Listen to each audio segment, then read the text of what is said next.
কথায় আছে, ছোট্ট একটি ভুলের জন্য আপনার আমার জীবনে নেমে আসতে পারে সারা জীবনের কান্না। তো সেই ভুলটা আমরা যারা কন্টেন্ট ক্রিয়েটর আছি তারাই করে থাকি। তো আজকে আপনাদেরকে এই ভিডিওতে মাধ্যমে আপনাদেরকে দেখাবো যে ছোট ছোট কন্টেন্ট ক্রিয়েটর আমরা যারা আছি তারা কি ধরনের ভুল করে থাকি। তো আপনাদেরকে দেখাবো আমার একটা ভিডিওতে এক বোন কি ধরনের কমেন্ট করেছে। তো চলুন কথা না বাড়িয়ে আমরা সেই কমেন্টটা আগে দেখে আসি। তো আমি চলে আসলাম ফেসবুক ইন্টার পেজে। এখন আমি যাব আমার এখানে যে প্রোফাইল দেখতে পাচ্ছেন, প্রোফাইলের উপরে আমি হালকা করে একটা ক্লিক করে দেব। প্রোফাইলে ক্লিক করে দেওয়ার পরে আমি এখানে প্রোফাইলে চলে এসেছি। হালকা নেট প্রবলেম থাকার কারণে এটা লোডিং নিয়েছে।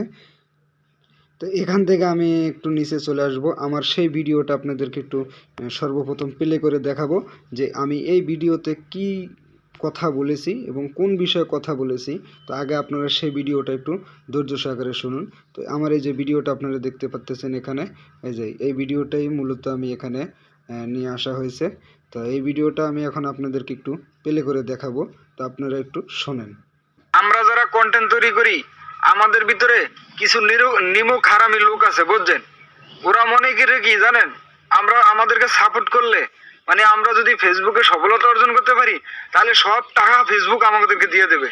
আরে পুরা কপাইল্লা হুমন্দির ফুতেরা তোর আমি কই হন, বাংলাদেশে 20 কোটি মানুষ, বুঝছস? 20 কোটি মানুষ যদি কন্টেন্ট ক্রিয়েটর হয় আর যদি ফেসবুককে যদি ভালো একটা সক্ষমতা পারফরমেন্স দেখাইতে পারে তাহলে ফেসবুক 20 কোটি মানুষ সেটা দেবে। বোঝো নাই? ওই তোমরা যে এটা মন মানসিকতা মনে করো যে ফেসবুকে সবটা আমরা পাবো না সাপোর্ট করলে, এর লিগে সাপোর্ট করো না। হ্যাঁ, আমার মধ্যে কিছু বন্ধু বান্ধব আছে, আত্মীয় স্বজন আছে, ভাই বেড়াদের আছে, ওরাও মনে করে কি জানেন, আমার সাপোর্ট করলে আমি যদি বড় হয়ে যাই তাহলে বলে আমি মনে সবটা লয়ে যাবো। হ্যাঁ বেড়া, তোরা হয়েছে জনম পুরা কবাইলা, বুঝছস? তো তবু কারণে মনে করো যে আজ আমিও বড় হই না আরো 5টা লোক মানে ফেসবুক থেকে টাকা ইনকাম করতে পারি না। কেমনে কার ভোগায় বাস, কেউ তো বাস নিতে চায় না, সবাই বাস দিতে চায়, বুঝছো? তো বাস তো কেউ নিতে চায় না। তো মূলত তো যাই হোক ভাই, আপনারা ভিডিওটা শুনেছেন এবং ধৈর্য সহকারে দেখেছেন তার জন্য আপনাদের ধন্যবাদ। তো আমি এখান থেকে চলে যাব সেই আমার কমেন্ট বক্সে। তো দেখেন এই যে আমি এখানে আমি হালকা করে একটু ট্যাপ করে দেব কমেন্ট বক্সে। ট্যাপ করে দিলাম, আমি হালকা করে একটু নিচে আসলাম। তো আসার পরে দেখেন এই যে দেখেন আপনারা কামটা করছে কি দেখেন। এই বোনটা এখানে, এই বোনটার নাম হচ্ছে, তো এই বোনটা আমার এখানে কমেন্ট করেছে কি, আপনারা একটু যদি লক্ষ্য করে দেখেন, এখানে যে কমেন্ট করেছে আমার পেজে ঘুরে আসবেন। তো ভাই আপনারা তো আমার ভিডিওটা সম্পূর্ণ শুনেছেন যে ওখানে আমার কোন টপিকে কথা বলা হয়েছে। তো এখানে আমার আরও কিছু ভাই আমাকে কিছু কমেন্ট করেছে, আপনারা দেখেন এখানে দেখতে পাচ্ছেন, তারপরে এখানে দেখতে পাচ্ছেন, এখানেও দেখতে পাচ্ছেন। তা এখানে এই বোন আমায় দেখেন, আমাকে এখানে কি বলা হয়েছে, সঠিক কথা বলছো ভাই, ধন্যবাদ, পাশে আছি।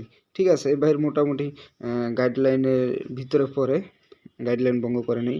এখানে ভাই বলছে অনেক সুন্দর আলোচনা করেছেন ভাই, সঠিক কথা বলেছেন। এই ভাইয়েরও কমেন্টটা অনেক গুরুত্বপূর্ণ ছিল, তাই যেন হয়।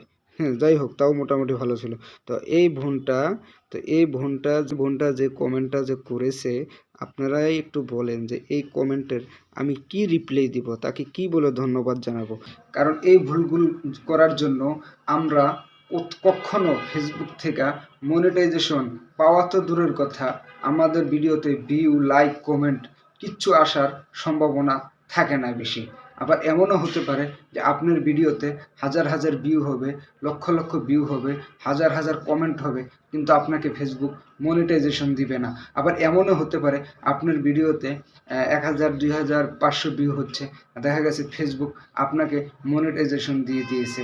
কারণ আপনি যাদের এই 1000, 500 ভিউতে মনিটাইজেশন পাবে তাদেরকে কি জন্য ফেসবুক মনিটাইজেশন দেবে? কারণ তারা ফেসবুকের গাইডলাইনগুলো ভঙ্গ করেনি, মেনে চলেছে।